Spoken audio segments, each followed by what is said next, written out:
join me live. Now, this presentation, this live could be called the who, what, and how of going live when you're interviewing a guest. And why did I choose this topic today? Because one of my clients asked me a really good question. How long does it take? How much do you put into, time-wise, into a live interview on Substack? And I thought, what a terrific question. If my client was wondering that, then there'd be other people wondering that too, as they prepare, as you prepare to start interviewing more guests live or, recorded on Substack. So here's what I've got for you. I'm going to give you the answer right now in case you're in a hurry and you need to skip off. I hope you'll stay around. But in my case, it's 3 hours or about 3 hours. Now, Mike, how do you get 3 hours? Well, I allow, because I've worked it out, this is what had happened. This is how much time I put into preparation, presentation, and publishing my live stream videos. An hour of preparation, an hour of presenting, and the 1 hour for publishing. Now, in my case, that's what it works out to. In your case, it may be totally different. It could be totally different, and it probably will be, but I'm giving you what my outline of time is. So let's skip through these then. The preparation, 1 hour, the presentation, 1 hour, and the publishing, 1 hour. How do I invest 3 hours of my time approximately for every interview I have where I'm bringing a guest? Someone like yourself, Jamie, someone like yourself, Joe, somebody on Substack who is a digital creator or a writer. They're working on something, or they're about to launch something, or they've got something to promote, and I bring them on as a guest and we talk for how long? 45 minutes or thereabouts. That's my gig. Okay, the preparation. So who do you invite? You've decided you want to do some interviews on Substack using the live or pre-recorded video options. You've decided you want to host an interview show with guests. Who do you invite? Well, give it some thought. Who would you invite? Obviously, you're going to invite somebody who has a Substack account, more likely than not. Otherwise, if you invite somebody who doesn't have a Substack account, they're going to need to create an account in order to join you live on the live stream. So if somebody doesn't have a Substack account, you won't be able to bring them on live by virtue of them not having an account. So here's what I recommend you do. I believe in reciprocation. So why would I mention reciprocation? I like to bring on guests who are somehow already engaged with me. Now, that hasn't been the case in every case. There are some higher profile guests I brought on simply because of their profile, what they've done and what they're doing on Substack, and I know that people would be interested to hear what they've got to say. Someone like Brian Clark, for example, who founded and started Copy Blogger and sold it for squillions, and other businesses. So he has a high profile. He's on Substack. He has a Substack account. He has a high profile. There was no, he hadn't given me anything at all. I approached him, and let's talk about how you approach people to interview them as a guest on your show or your live stream. Reciprocation. So I would start, if you're just starting, I would start by having a look at the 10 to 20 people on Substack who regularly seem to pop up. They comment what you post, your notes, they read your newsletters, they leave a comment, they engage with you already in direct in their DMs, or maybe they're a paid subscriber. In my mind, that's the ideal guest to start bringing onto your show. There's already a connection there. There's already a relationship. And you are reciprocating for what they've done to support you in your Substack. That's how I've started. If you go back 12 months, you'll see that the people who I've started interviewing on Substack Live have been subscribers of mine, and more often than not, they've been people who have been engaged with my content. So I like to pay back, and that's the first tip I would give. Should you only bring on guests who subscribers of yours who already engage with you? No, I hark back to the Brian Clark example. It's a good idea to interview one or two uh, out of 10 interviews, have one or two higher profile names who you would expect would bring value to your viewers and your listeners by virtue of what they've done or what they're doing and their status. And so reach out to them. How do you do it? You reach out to them and ask. You pop a DM in the message in their DM. You let them know that you're planning on doing an interview. Uh, you're planning on doing more lives on Substack, and you'd love them to be able to join you for a 30-foot state the time frame. If you're doing a half-hour show, a 30-minute, you state the time. 30 to 45 minutes is what I normally say. So I reached out to Brian Clark. Brian, I love your work, long-time follower. I'm interviewing Substackers on Substack about what they're doing and what they're working on, and I'd love you to be my guest on my show Star Maker for 30 to 45 minutes. How about it? And he replied back, I'd love to. And that's how I got Brian Clark on the show, and that's how you'd be able to do it as well. Okay, so you've got your guest lined up. This is preparation, by the way. 1 hour. I'm allowing about an hour for all of this. So you've targeted somebody who you'd like to invite onto your show or your future shows, plural, and you send them the message or the email if you've got their email address, and they respond and they say yes. And then the next thing is you need to schedule it. So you schedule in advance. Maybe now I started out, and this was time consuming. It got me into a lot of trouble. And I'll tell you why. Now I'm in Australia, and most of Substackers are in the North America, and so there's a time zone difference, and that can be complicated and a challenge. And so I started out with no calendar schedule when I started inviting guests to join me on an interview, and then we would just ad hoc take it guest by guest to schedule the time, which meant the times were all over the shop, days and times. And what happened was, being someone who likes to accommodate, I found myself committing myself to times all hours of morning and night and middle of the night, and it became quite draining on me. And so what I ended up doing is I now only fairly recently I set an actual show time. For example, right now I went live. You're watching me live. It's just gone 10 o'clock a.m. Melbourne, Australia time. I believe that's about 8 o'clock Eastern time in the United States. I don't know about moving across the West, but I think it's all around about the same time zone, with give or take 3 or 4 hours in the United States. Here in Australia, it's now 7 minutes past 10. So I do a show on Melbourne time, Monday morning, which it is now, and Thursday morning, which is Sunday evening, and Wednesday evening in the United States. And I set that as the set time for the show. So what that means is when I invite a guest now to join me on the show, I send a calendar with those times blocked out, and I invite them to choose a day that suits them into the next 60 to 90 days. Now, you've got a question, I hope. What if the guest doesn't want to or is unable to fit in with that time zone, 8 p.m. Eastern time, Sunday night or Wednesday night in America, North America? Well, I made the hard decision. We just say, in this case, right now, we're not able to schedule. Does that sound a bit like, is it rude? Well, I hope it doesn't come across as being rude. Is it inconvenient? I hope not.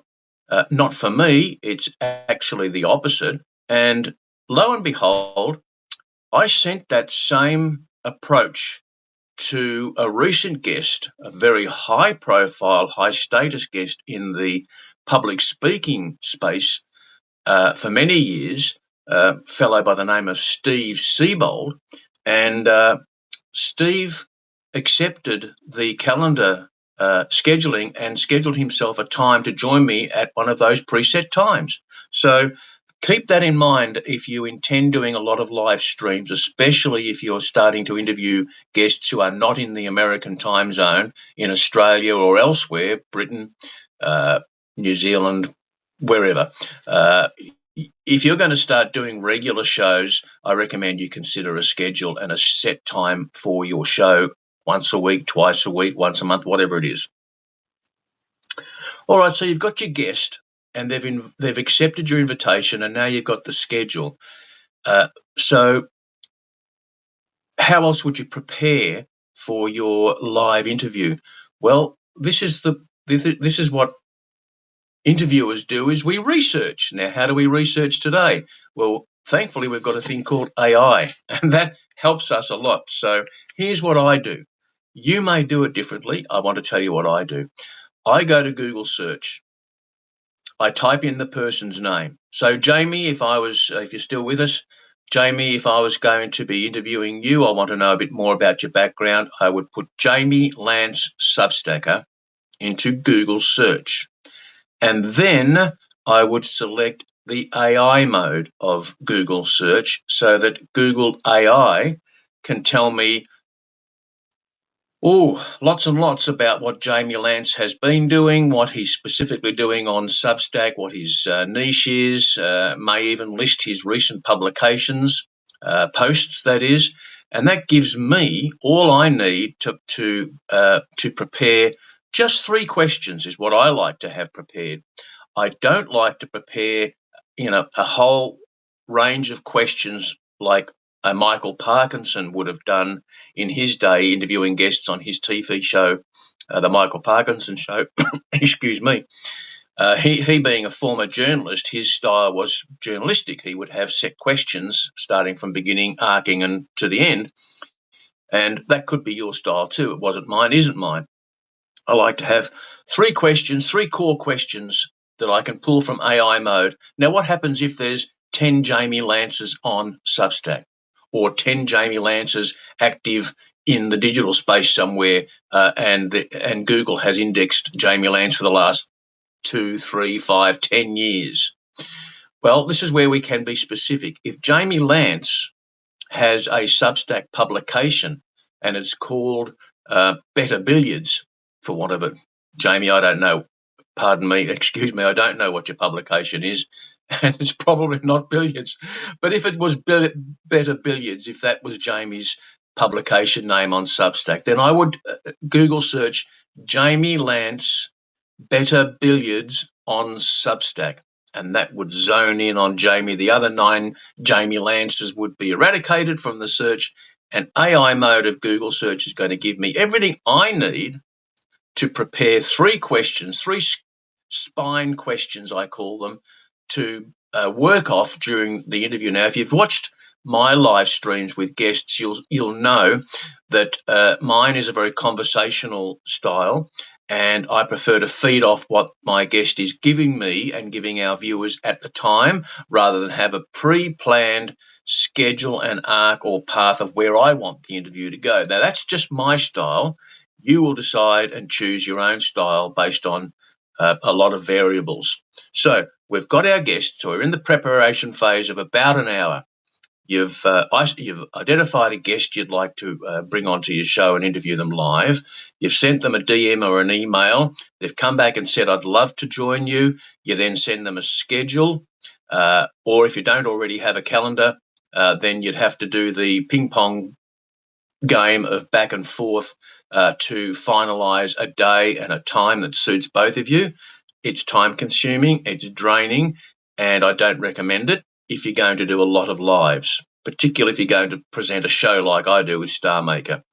You got your guest, they've said yes, you've got your date and your time set, and you've now got your preparation of AI mode, Google AI mode research into, we're using Jamie as an example, what Jamie Lance's publication on Substack is, his posts, and you can pull most of your information from that, I've found. Now, if Jamie has a website, you'd go there and you'd go to the About page. That's where you'd go. You'd go to Jamie Lance's website and you'd go to the About page, you'd scan it, you pull out a few points. And the way I work, I'm able to save.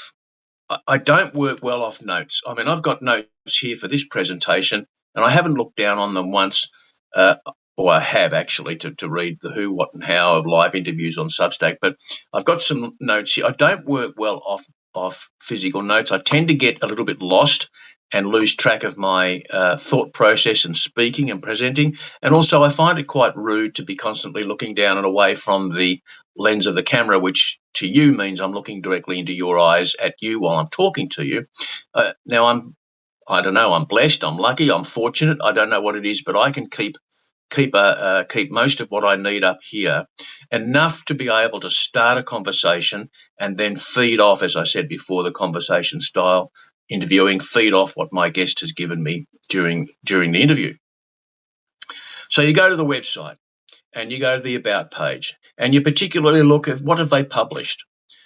If they've said they're working on something right now, that's ideally going to be the thing that the guest is going to be most interested in talking about. Not always, but more than likely, especially if they've got a launch coming up or they've just recently launched a new book, a new program, a new training program, whatever it is. So you'll find that on the About page. So you've got Google AI search, you've got their website, and you may go to Amazon to have a look at, well, here's a tip. If they're a published author already, they've got either a book on Amazon, go to their book and don't read the blurb about the book, go down to the reader comments, the customer comments. That's where the gold is for you as the interviewer. That's where you are sitting alongside those who are viewing and interested in your guest, insofar as verified customers who have bought, you use Jamie again, Jamie's book or books, and you can read some of their comments, 5-star, 4-star, or if there's 1 or 2-star where they're lampooning the book, read those as well. Get an idea of what the general population feels about Jamie and his work, using Jamie as an example. You'll find gold there.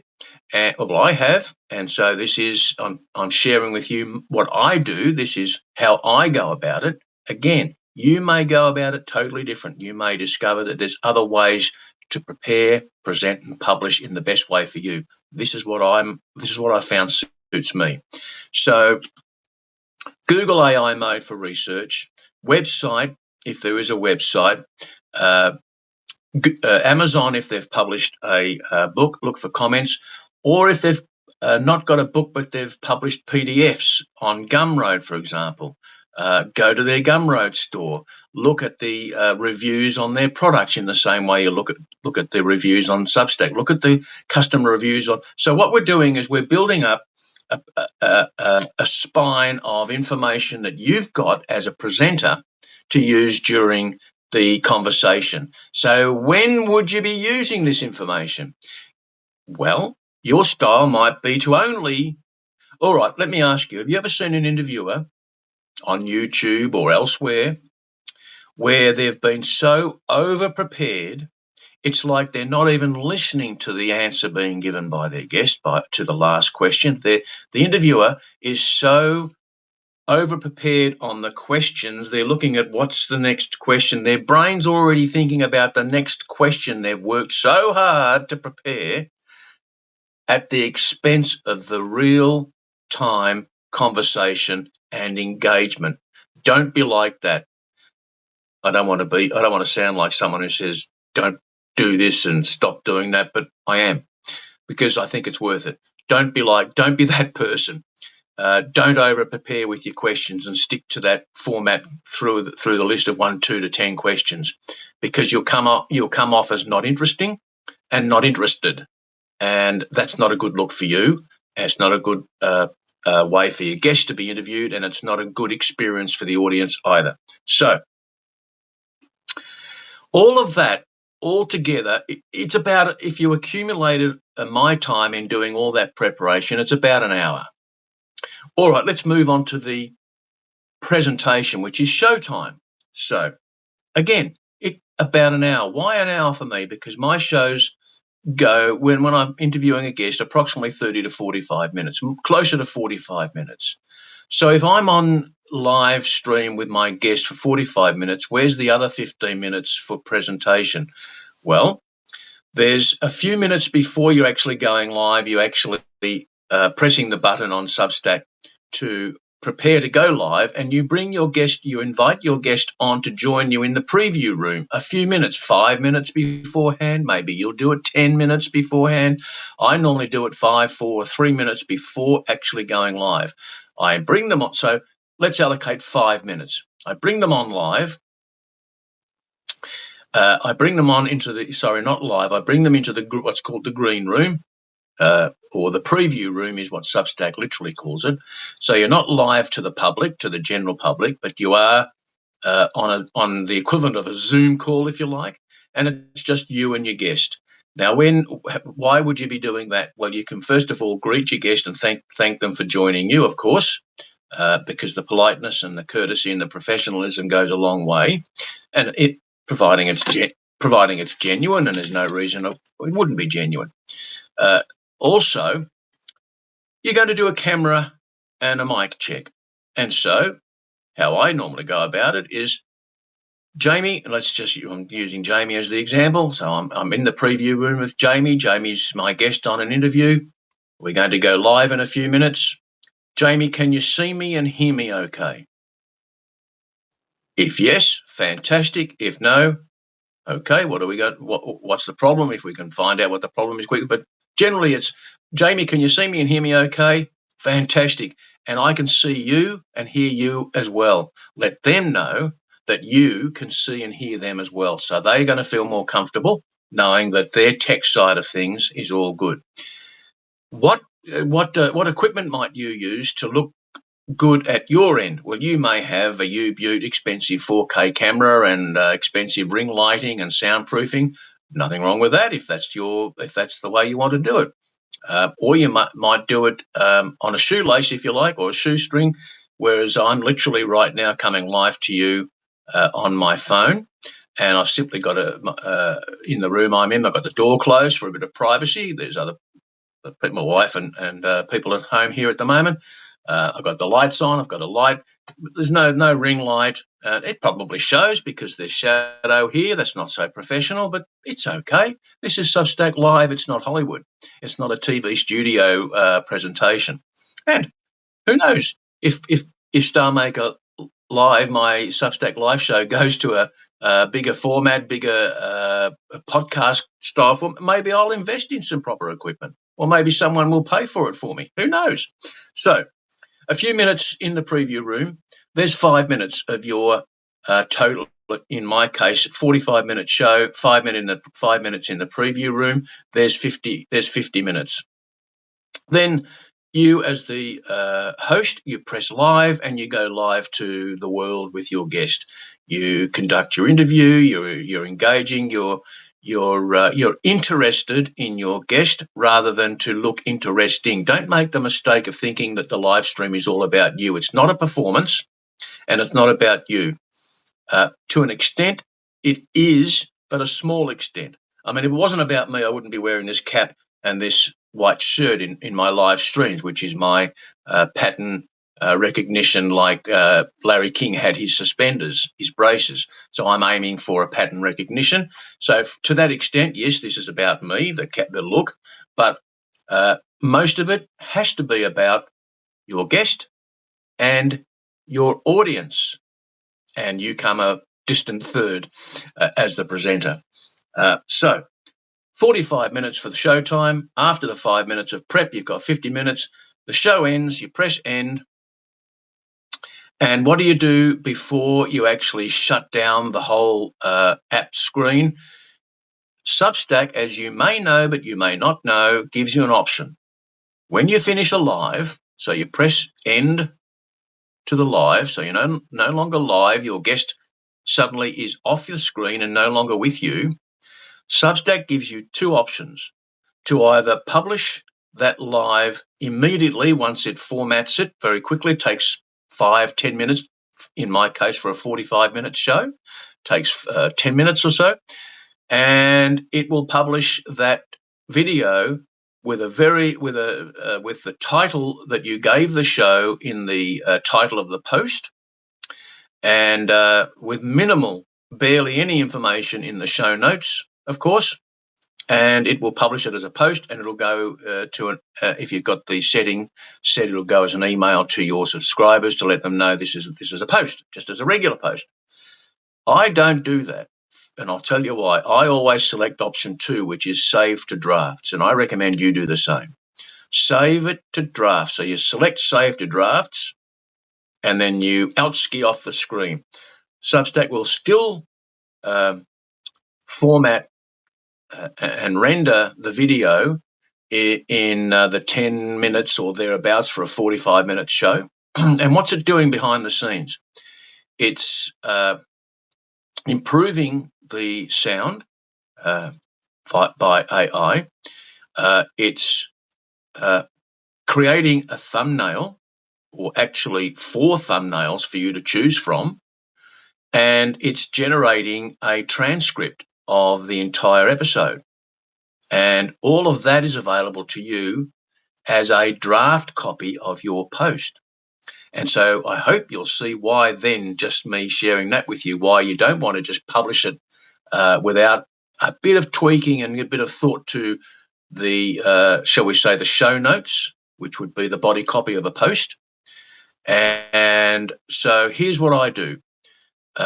So we're still on presentation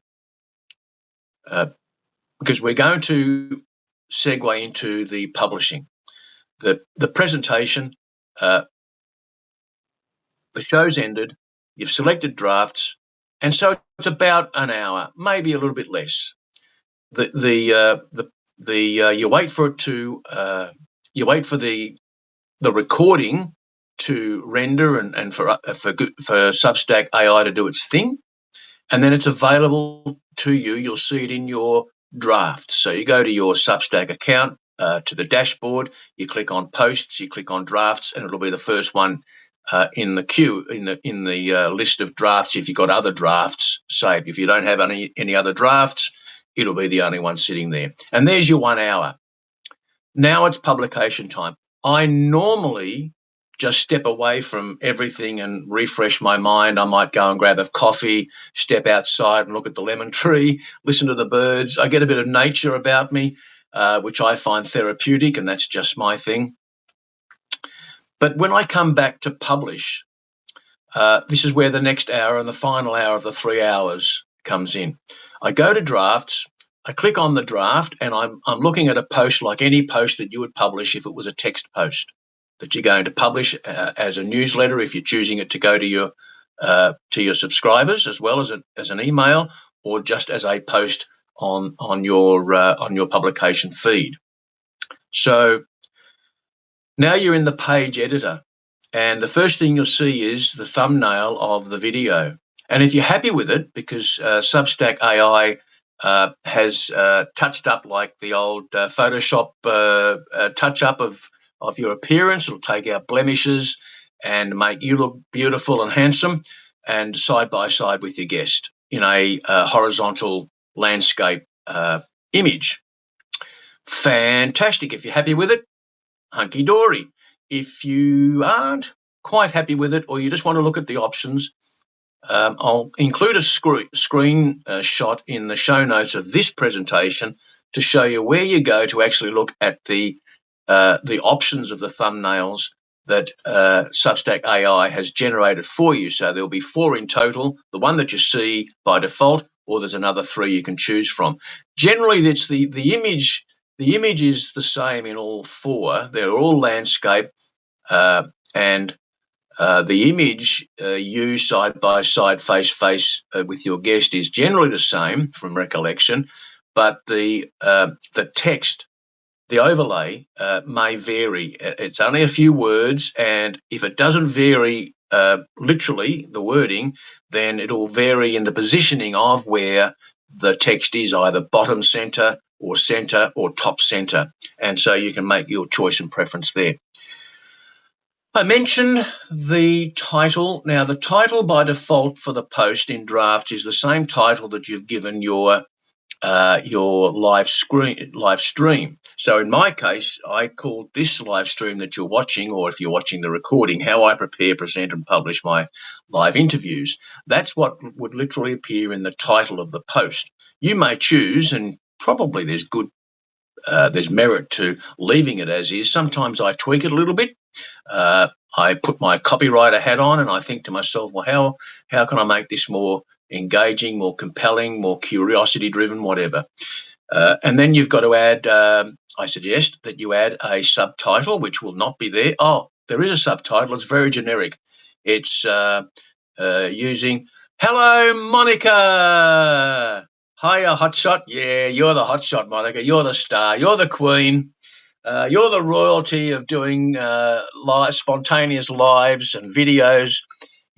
And for our viewers who are live or watching the recording, I highly recommend that you seek out Monica AB. I hope I've got that pronunciation right, Monica. It's spelled Hebert. Hebert is the pronunciation. Monica Hebert. And check out what she does with her videos. She's slaying it with her 5,000 plus subscribers on Substack. So we're at the stage now in the final hour. So I said that if I'm doing a 45-minute live stream, I overall I would invest about 3 hours in total for that. 1 hour in preparation, 1 hour for the actual presentation, including the live stream, in my case, normally 45 minutes, and then 1 hour for publishing the live stream and the recording, I should say. And now we're at that, explaining how that hour is consumed. So we're into drafts. We've looked at the thumbnail that we've chosen, that Substack AI has generated for us. You do have the option of creating your own thumbnail, as you would on YouTube, and you can upload that to your Substack post and generate and publish your own thumbnail. And why wouldn't you if you've got the time and the inclination? I do have the time. I don't have the inclination so much. So thumbnail we've got, title we've got. The subtitle is automatically generated and it's very bland and boring. So if I had Monica on, what have we got here? Jeffrey, hope you are using rear camera.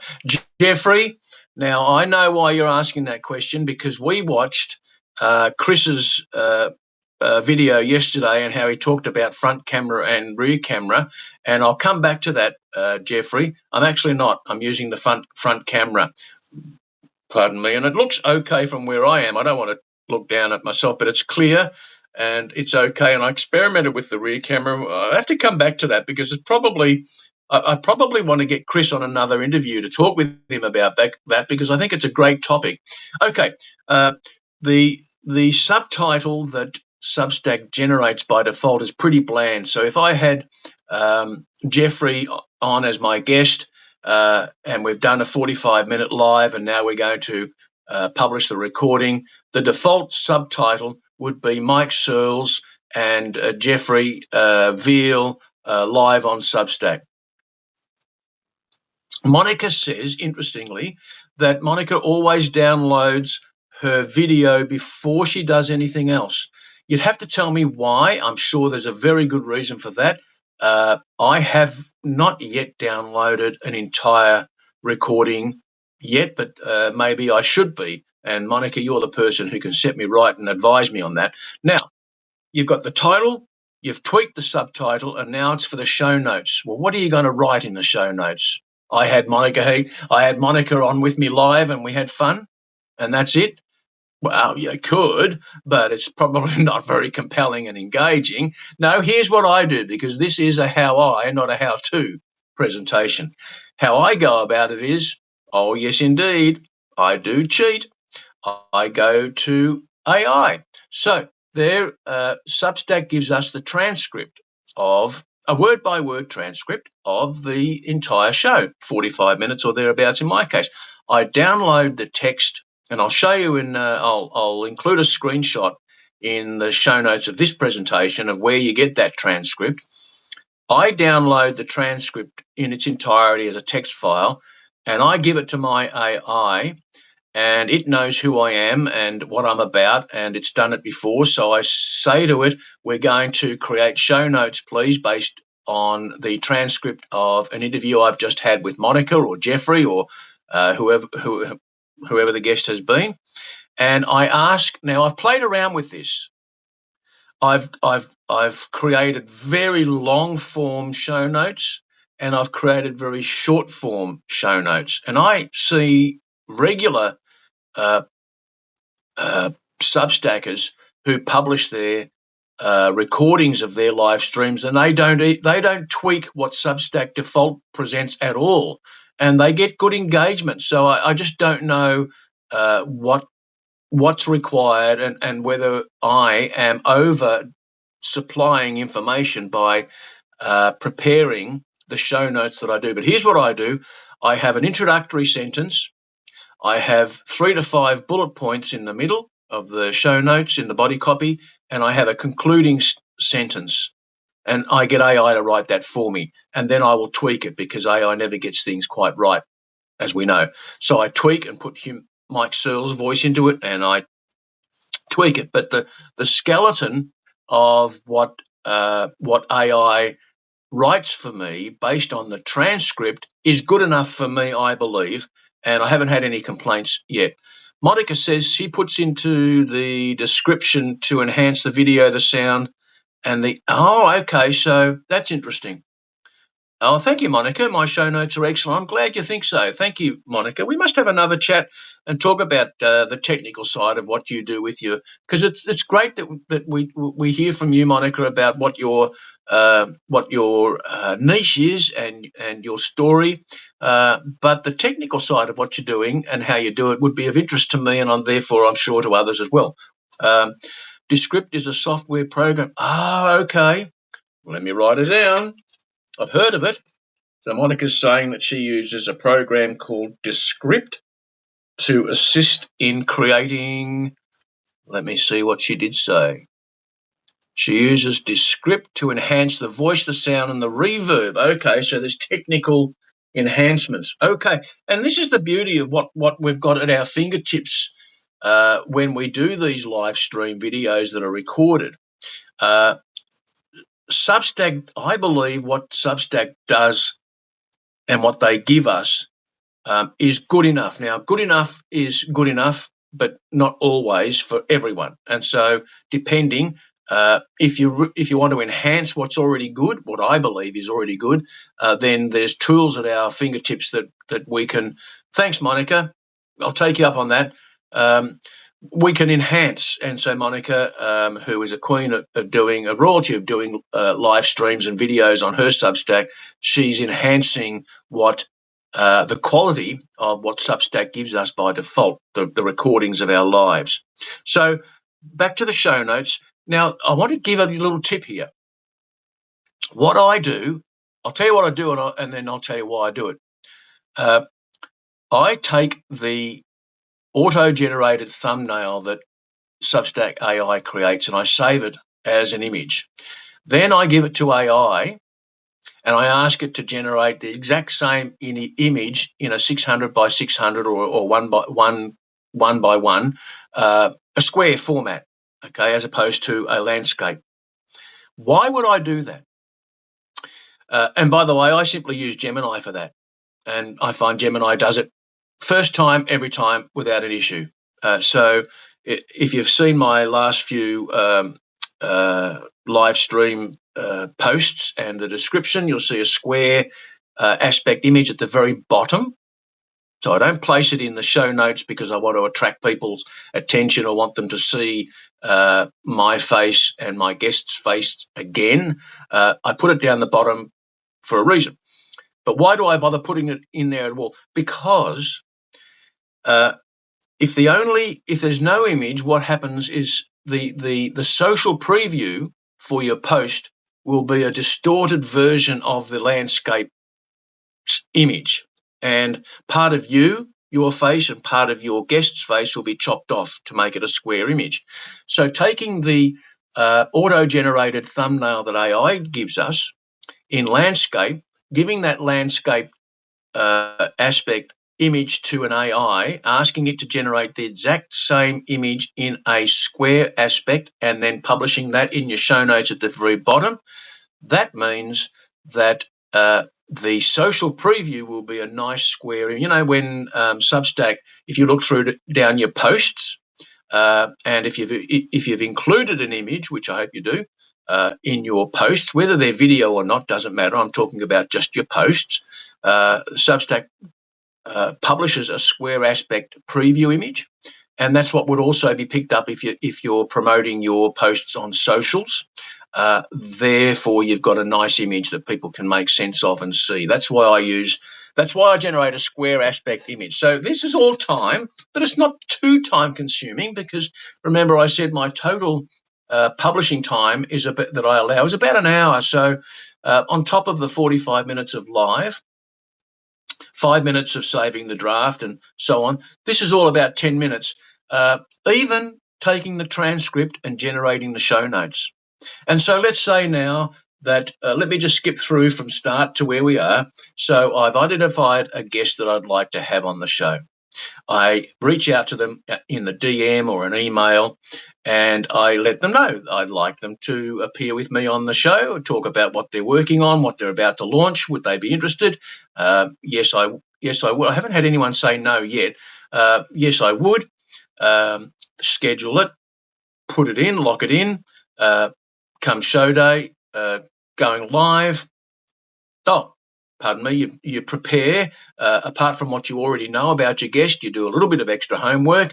I take the shortcut, which is, as I said, Google AI mode. I put into Google search the person's name plus Substack, or the person's name, the name of their publication, and then Substack. So it would be Mike Searle's Substack, or it would be Mike Searle's Star Maker Substack, and then I would go to Google AI mode search result, and there would be a lovely list of everything I need really to pull some preparation questions and have a better idea of what my guest has been working on, particularly recently if Google is indexing their Substack posts, and that's very handy, I find. And then you do your show, and then you're publishing. You've got your thumbnail by choice. You've got your title. You've got your subtitle. You've got your show notes. You've got a square aspect image down the bottom. You check everything. Now, this is not the next bit. It's not so much relevant. It's relevant to every post. Do you just tweak the SEO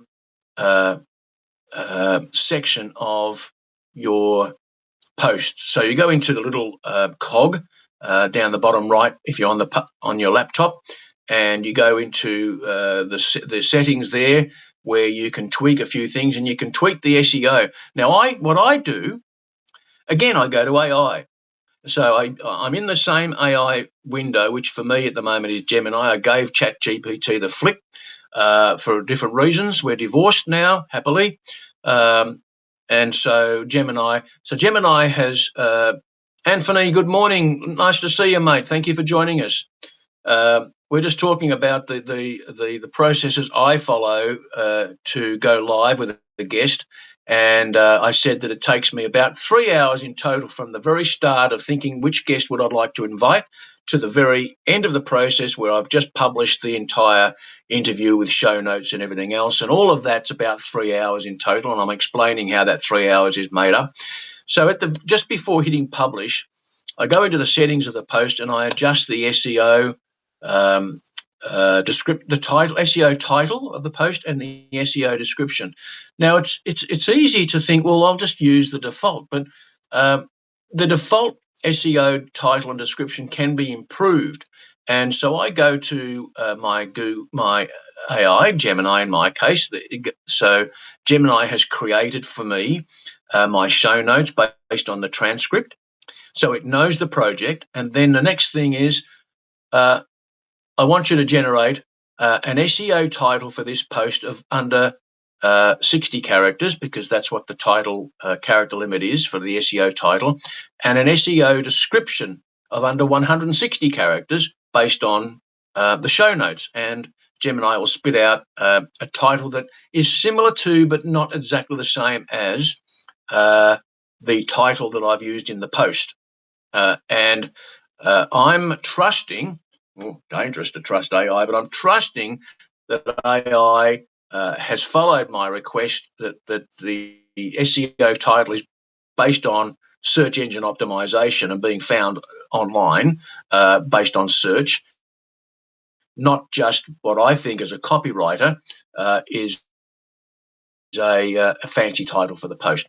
Same with the description, and you can even edit for SEO purposes, the long tail of the URL for the actual post, although I leave it alone as it is. I leave the original. I used to fiddle and fart with it, but I don't now. I leave it alone. So I just edit the SEO title and the SEO description. I check everything. I do select send by email. So I send my post, which is about to be published, to my subscribers, and I hit send and off it goes. Or I schedule it to go at a time where I think more people are going to be awake and not 2 o'clock in the morning America time. It's more likely I try and hit America time about 7 o'clock in the morning, or same time of an evening, but not always. Sometimes I'm just haphazard and I just hit send. So there you have it. I feel myself talking quickly because you know what? I have a lot to say and I worry about going over time, and it's 45 minutes now, and 45 minutes watching a solo presenter is risky because one can start to sound very boring, and I know I can start to sound very boring and repetitive, and I don't want that for my viewers. I don't want that for you. So I'm going to wind it up very quickly because we're at the 45-minute mark. But what we've done is we've looked at basically the who, what, and how of live stream interviews according to how I do it. How much time do I allocate? How much time does it take me to put a live stream, a live interview with a guest as a published recording?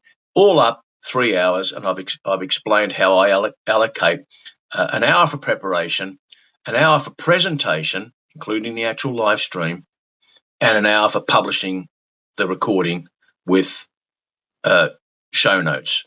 I hope that's been somewhat helpful. If you've got questions, I'd love you to send them to me. Send them to me via a DM on Substack, or if you're accessing this via email, reply via email, or if you're in the post, just pop watching the recording in the post. Just pop your question if you're happy to do it. So pop it in the comments, and I'll do my best to answer it. I want to thank you, all my guests who have joined, all my viewers who have joined this live stream. I love you being with me, watching live. And until next time, this is Mike Searles from Star Maker Talk Show signing off. Be good to yourself and be good to others.